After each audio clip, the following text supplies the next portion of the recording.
ఆయన hi hi అన్న. ఏంటన్నా పెట్రోల్ ఇప్పుడు డబ్బాల్లో పోయట్లేదు అని తెలుస్తుంది. అసలు అది ఎంతవరకు కరెక్ట్ అన్న? అది చాలా రాంగ్ విషయం. ఏంటంటే అప్పుడు ప్రియాంక అనే ఒక అమ్మాయిది ఇన్సిడెంట్ జరగడం వల్ల ఈ ఖాళీ బాటిల్స్లలో మేము పెట్రోల్ పోయడం అని చెప్పి గవర్నమెంట్ బ్యాన్ చేసింది. అది సరికాదు. ఎందుకంటే ఇలా చూసుకుంటే గిట్ట మన ప్రాంతంలో ఉన్నటువంటి యువత కానీ వాళ్ళు కానీ అందరూ కూడా పాము 50 రూపాయల పెట్రోల్ 100 రూపాయల పెట్రోల్ పోసుకొని నడిపించుకొని ఉంటారు. ఇలా మనం చూసుకుంటే గిట్ట తండ్రికి ఇలా కూడా కొడుకు ఏం చేస్తాడు, బండి పట్టుకపోయి రాత్రి అంతా తిరిగేసి ఎక్కడైనా తిరిగేసి పచ్చి మళ్ళీ సైలెంట్ గా బండి అక్కడ పెడతాడు.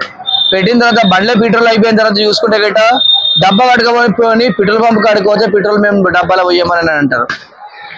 ఇలా సివిల్ సప్లై డిపార్ట్మెంట్ కు సెక్రటరీ గారికి విన్నపిస్తున్నా, సార్ మీరు ముఖ్యంగా ఈ బాటిల్ పెట్రోల్ పోసి జీవో మళ్ళీ కూడా ఆన్ చేయండి. ఇవాళ మనం చూసుకుంటే బుల్లెట్ బండి పెట్రోల్ అయిపోయింది అనుకన్నా వాళ్ళు దొబ్బుకొని రావాలంటే ప్రాణాలు పోతాయి. అదే విధంగా యాక్టివా బండి ఉంది, యాక్టివా బండి కూడా తీసుకపోతే దాని పరిస్థితి ఘోరంగా ఉంది. కాబట్టి కంపల్సరీ మీరు బాటిల్లో పెట్రోల్ పోయాలని చెప్పేసి మనస్ఫూర్తిగా డిమాండ్ చేస్తా సివిల్ సప్లై డిపార్ట్మెంట్ కు. ఎందుకంటే ఎవరైనా కూడా చిన్నోళ్ళకి కానీ పెద్దవాళ్ళకి కానీ ఆడవాళ్ళకి కానీ ఎక్కడైనా అనుకోని పరిస్థితుల్లో పెట్రోల్ అయిపోతే గిట్ట చాలా ఇబ్బందికరంగా మారింది. కాబట్టి కంపల్సరీ పెట్రోల్ పంపుల ఈ బాటిల్లో పోసే జీవనం తీసుకురండి. సరే దేశంలో ఉన్నటువంటి అనేకమైనటువంటి ఇన్సిడెంట్ జరిగినాయి, ఇన్సిడెంట్ జరగడం తప్పే, కానీ అయినా తప్పు ఇన్సిడెంట్ జరిగిందని చెప్పేసి వాళ్ళ వాడేవాడు చేసిండు డబ్బాలలో ఇట్లా చేసిందని చెప్పేసి మిగతా వాళ్ళు అట్లా వేయలేదు కదా. అట్లా వేస్తే రాష్ట్రం నడదు దేశం నడదు. కాబట్టి కంపల్సరీ దీన్ని దృష్టిలో పెట్టుకొని బాటిల్లో మళ్ళీ పెట్రోల్ పోయే విధంగా చూసుకోవాలని చెప్పేసి మనస్ఫూర్తిగా కోరుకుంటున్నా. సో లోకలర్స్ దగ్గర పెట్రోల్ కొనడం వల్ల బండ్లు పాడైతున్నాయి. అందులో గ్యాస్ కలపడం కానీ ఆడికి 20 రూపాయలు ఎక్కువ ఛార్జ్ చేస్తున్నారు. మళ్ళా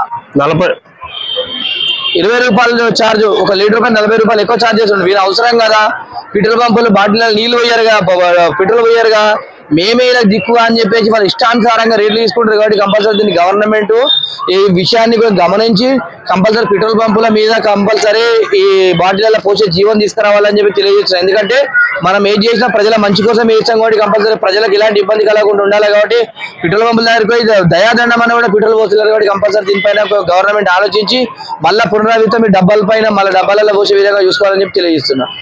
ఓకే బ్రో.